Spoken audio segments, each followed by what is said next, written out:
ভিডিওটিতে ক্লিক করার জন্য আপনাদেরকে জানাই অসংখ্য অসংখ্য ধন্যবাদ। আপনারা দেখছেন আপনাদের প্রিয় YouTube channel West Bengal DA salary. West বেঙ্গলের ডিএর আপডেট এবং বেতন বৃদ্ধির আপডেট প্রত্যেক দিনের জন্য পাবেন, তাই অবশ্যই চ্যানেলের সাথে থাকুন। চ্যানেলটিকে সাবস্ক্রাইব করে পাশে থাকা বেল আইকনটিতে প্রেস করে রাখতে ভুলবেন না। ফের বাড়ছে কিন্তু বেতন, কবে থেকে মিলবে কিন্তু সরকারি কর্মচারীদের জন্য কিন্তু বড় আপডেট। ভিডিওটি সম্পূর্ণ দেখবেন। চ্যানেলে যারা এই ভিডিওটি প্রথম দেখছেন অবশ্যই চ্যানেলটিকে সাবস্ক্রাইব করে পাশে থাকা বেল আইকনটিতে প্রেস করে রাখবেন পরবর্তী নতুন আপডেট পাওয়ার জন্য।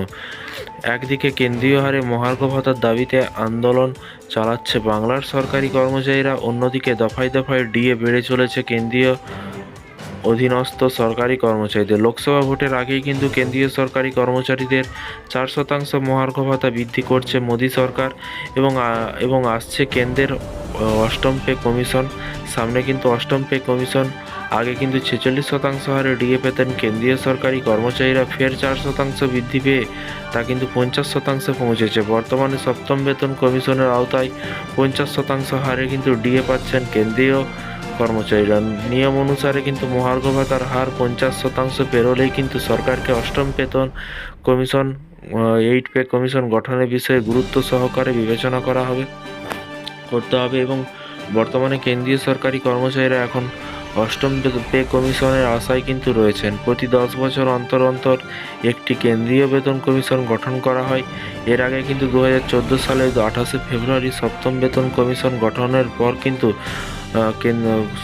কমিশন গঠন করা হয়েছিল। সেই সময় দেয়া সুপারিশগুলি কিন্তু 2016 সালে 1 জানুয়ারি থেকে কার্যকর হয়। এবার হিসেব মতো আশা করা যাচ্ছে যে আগামী 2026 সালে 1 জানুয়ারি আবার 8 পে কমিশন চালু করবে কেন্দ্রীয় সরকার এবং 8 পে কমিশন এলে কিন্তু সরকারি কর্মচারীদের ন্যূনতম বেতন এবং পেনশন কাঠামো বড় বদল আসতে পারে বলে কিন্তু মনে করা হচ্ছে। যদিও সরকারের তরফে নতুন বেতন কমিশন আসার কোনো ইঙ্গিত এখনও কিন্তু দেওয়া হয়নি। সপ্তম পে কমিশনের 10 বছর পর অর্থাৎ 2026 সালে নতুন কোনো পে কমিশন কার্যকর হবে কিনা তা নিয়ে কিন্তু চিন্তায় রয়েছে সরকারি কর্মচারীরা। সরকারের পক্ষ থেকে এখনও অষ্টম পে কমিশন নিয়ে কোনো তথ্য এখনও কিন্তু জানানো হয়নি। তবে যদি অষ্টম পে কমিশনের সময় কর্মী সংগঠনের দাবি মোদী সরকারের মান্যতা দেয়, তাহলে কিন্তু ফিটমেন্ট ফ্যাক্টরও আবার 1.92 বাড়িয়ে কিন্তু দেয়া হতে পারে। তাহলে কিন্তু সরকারি কর্মচারীদের ন্যূনতম বেতন 18,000 থেকে কিন্তু বেড়ে প্রায় 34,560 টাকা এবং পাশাপাশি পেনশনও বাড়বে অবসরপ্রাপ্ত কর্মচারীদের। তো ফ্রেন্ডস, এই ছিল আজকে একটি ছোট্ট আপডেট। এই ধরনের প্রতিদিন সরকারি কর্মচারীদের আপডেট পেতে চ্যানেলটিকে ফলো করতে ভুলবেন না। ভালো থাকবেন, সুস্থ থাকবেন এবং নিজের খেয়াল রাখবেন। Thank you.